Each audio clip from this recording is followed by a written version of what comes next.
नमस्कार दोस्तों, मैं आपके लिए लेके आई हूँ बहुत ही इजीली मिठाई की रेसिपी जिसे हम लावा से बनाएंगे, जिसे हम खीली भी कहते हैं।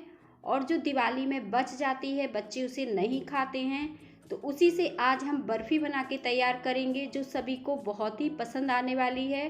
तो चलिए बिना देर किए जल्दी से बना लेते हैं इसे। मैंने यहाँ पे एक कढ़ाई ले ली है और जो लावा है अब हम इसमें डाल देंगे। मेरे यहाँ इसको लावा बोलते हैं, आपके यहाँ जो भी इसको बोलते हों। और मैंने इसे अच्छे से साफ़ कर लिया था और ये पूरा 2 कप है। इस तरह से इसकी जो जवा टाइप रहते हैं इसको निकाल दिया था और फिर इसको हमने कढ़ाई में डाला है। तो इस तरह से हम 2 कप यहाँ पे इस्तेमाल करेंगे। अगर मिठाई आपको ज़्यादा बनानी है तो आप ज़्यादा भी बना सकते हैं, पर मेजरमेंट के लिए कोई भी कप या कटोरी का इस्तेमाल कर सकते हैं। धीमी आंच में हम इसे भून लेंगे कुरकुरा होने तक, ताकि ये अच्छे से भून जाए और कुरकुरा सा हो जाए। तो इसी तरह से धीमी आंच में हमें इसे चलाते रहना है और भूनकर तैयार कर लेना है। 3 से 4 मिनट लग जाएंगे धीमी आंच में इसे भूनने में। और भूनने के बाद हल्का कुरकुरा सा हो जाएगा, तो इसी से आज हम मिठाई अपनी बना लेंगे और इसी से हमारी स्वादिष्ट मिठाई बनके तैयार होगी। तो बस इसे धीमी आंच में हमें इसी तरह से चलाते रहना है और इसे भून लेना है। और इस तरह से हम चेक कर लेंगे ये कुरकुरा सा हो गया है, तो गैस को बंद कर देंगे और इसे निकाल लेंगे। कढ़ाई मेरी थोड़ी गर्म है तो मैंने इसे थोड़ा चला दिया ताकि ये जले नहीं। और अब हमने यहाँ पे एक जार ले लिया है मिक्सी का, और जब लावा हमारा अच्छे से ठंडा हो जाएगा तब हम उसे ग्राइंड कर लेंगे। इस तरह से पीस कर हम इसे किसी प्लेट में निकाल लेंगे। और फिर से इसी कढ़ाई का इस्तेमाल करेंगे। आप चाहें तो थोड़ा सा इसमें देसी घी का भी इस्तेमाल कर सकते हैं, पर मैंने यहाँ पे बिना देसी घी के ही लावा को भूंजकर तैयार किया था। आधे कप चीनी का इस्तेमाल किया है और आधे कप ही पानी डाला है।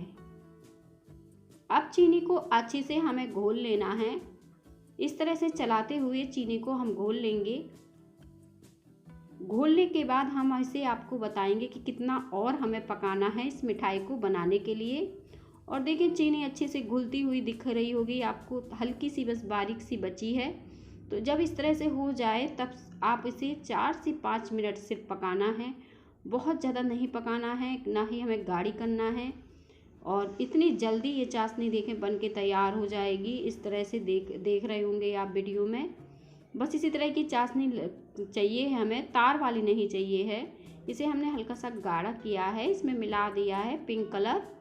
कलर अपने हिसाब से आप डाल सकते हैं, जो भी कलर आपके पास हो, या फिर हल्दी का कलर भी दे सकते हैं आप इस मिठाई में।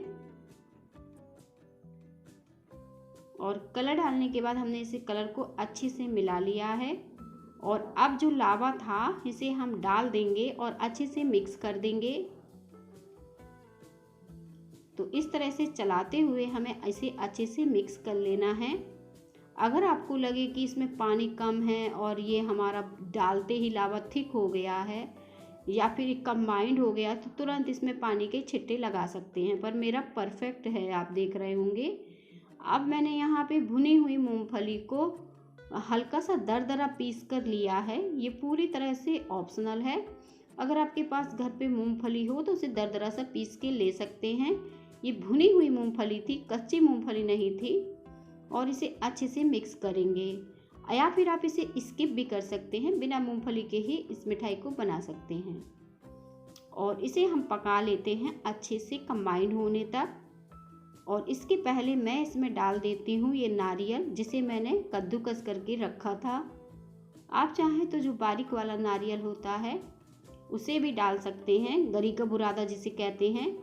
और ड्राई फ्रूट भी डाल सकते हैं, पर कुछ भी डालने की ज़रूरत नहीं है। बहुत ही झटपट से ये मिठाई बन जाएगी सिर्फ 2 चीज़ों से, और खाने में भी सबको अच्छी लगेगी। वैसे तो लावा अच्छा नहीं लगता है, पर इस तरह से आप मिठाई बनाएंगे तो सभी को पसंद आएगी। और बस यहाँ पे हमने ट्रे को ग्रीस कर लेना है। थाली या ट्रे किसी में भी आप मिठाई को जमा सकते हैं। ज़रूरी नहीं है कि ट्रे ही होनी चाहिए। और ग्रीस करने के बाद इसे अब हम इस थाली में फैला देंगे।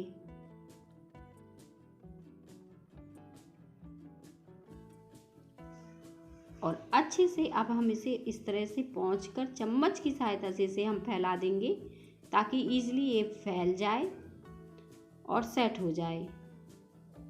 इस तरह से हाथों से भी आप हल्का सा तेल लगा के दबा के इसे चिकना कर सकते हैं, या फिर चम्मच की सहायता से, जैसी आपकी सुविधा हो आप वैसा कर सकते हैं। बहुत गर्म नहीं लगता है ये हाथों पर, और इस तरह से आप सेट कर लीजिए।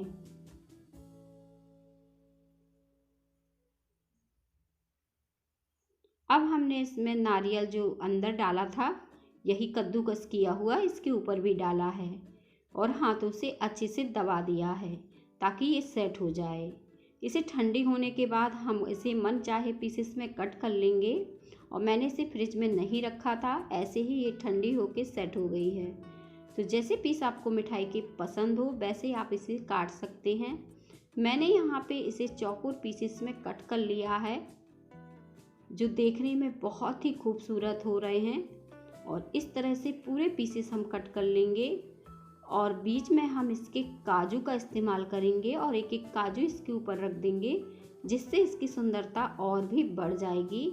इसके पहले मैं इसे तोड़ के दिखा देती हूँ कि कैसे ये बर्फ़ी अच्छे से सेट हुई है और बढ़िया लग रही है, एकदम सॉफ्ट मुलायम है। तो घर पे बना लीजिए इजीली तरीके से। अगर इसी तरह की और रेसिपी आपको पसंद है तो कमेंट में भी बता सकते हैं। और बस हम इसे काजू से सजा रहे हैं, जिससे ये और भी सुंदर दिखने लगेगी। आज की रेसिपी अगर आपको पसंद आई हो तो लाइक ज़रूर करें, और हमारी रेसिपी कैसी लगती हैं ये भी आप बता सकते हैं हमें कमेंट में। तो बर्फ़ी हमारी बनके तैयार हो गई है। अब हम आपको फिर से एक बार इसे काट के और निकाल के बता देते हैं। बहुत ही बढ़िया बर्फ़ी बन गई है यहाँ पे। तो इस तरह से आप घर पर ही मिठाइयाँ बनाएं, अपने बच्चों बड़ों को खिलाएं। मिलेंगे इसी तरह की और नई नई हम रेसिपी के साथ। तब तक के लिए हम आपसे लेते हैं विदा। Bye bye.